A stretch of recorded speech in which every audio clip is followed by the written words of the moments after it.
Pro Group Management. Workers' comp that works for you. This is 7 at 7 from the Las Vegas Review-Journal.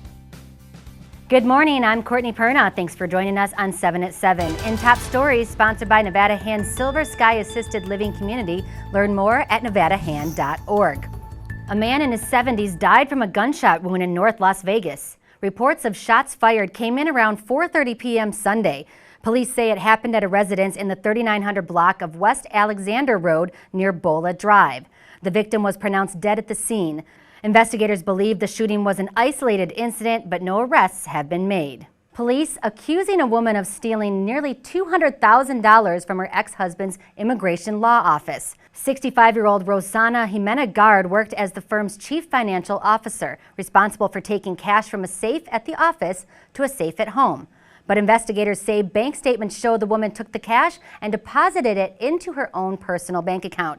She's charged with 14 felony theft and burglary counts and is due in court February 22nd.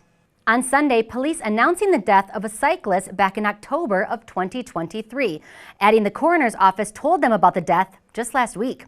52-year-old Emery Gary died at the hospital on October 28th, 4 days after riding his mountain bike into the path of a vehicle outside a marked crosswalk on the east side of Las Vegas.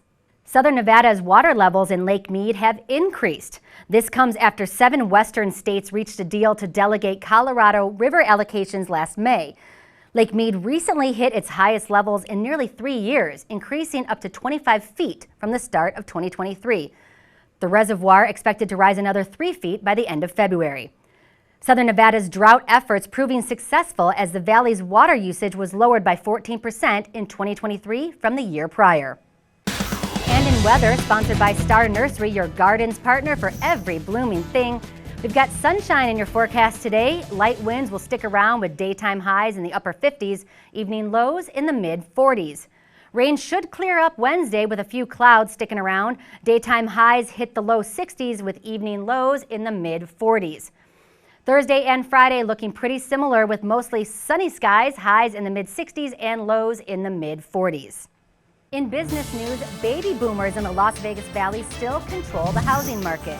According to new data from Construction Coverage, boomers own roughly 36% of all homes in Las Vegas, but only make up 19% of the population. Experts say younger generations like millennials and Gen X facing an uphill battle to home ownership. That's because baby boomers are staying put, creating less inventory for buyers. Eastside Cannery staying closed. The hotel casino first shutting its doors nearly 4 years ago due to COVID-19.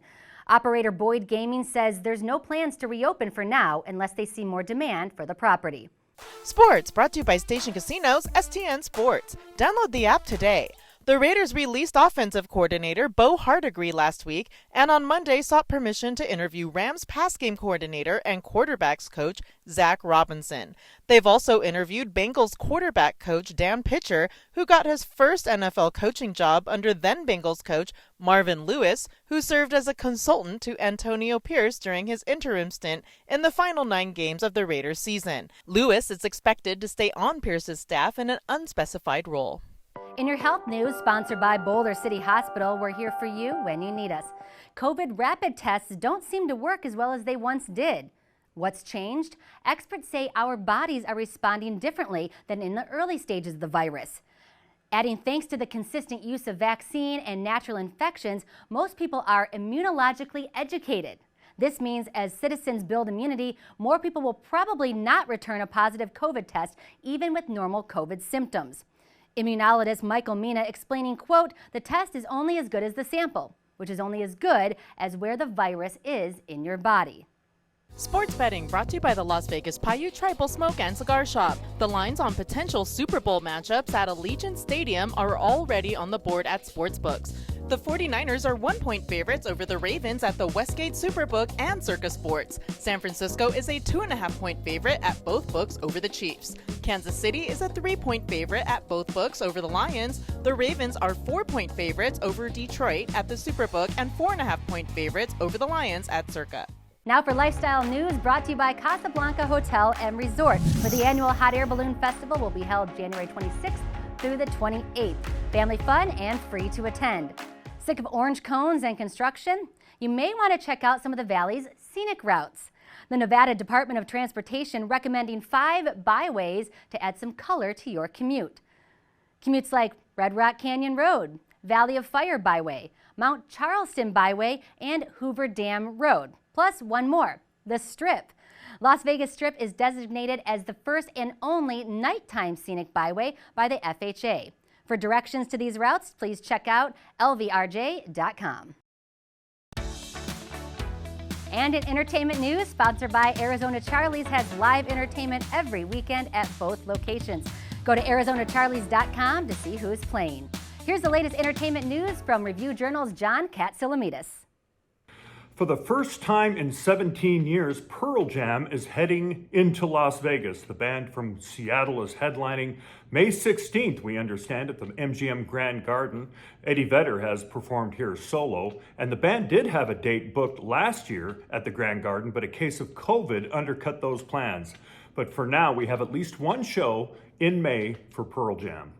January proving to be a lucky month for travelers at the airport. In less than 1 week, Harry Reid International Airport reporting 3 jackpots hit for more than $1.1 million total. The first big win on January 12th with a jackpot of more than $1 million, followed by 2 jackpots on January 18th worth $88,000 and $18,000.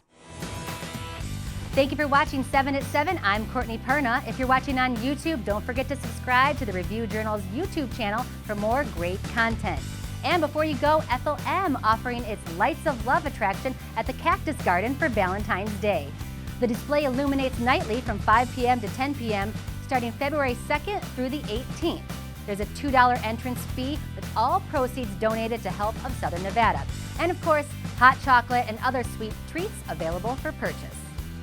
Review Journal Studio, sponsored by Adam Kuttner. Get the maximum settlement as quickly as possible. This 7 at 7 update, sponsored by Pro Group Management. You're watching 7 at 7 from the Las Vegas Review Journal.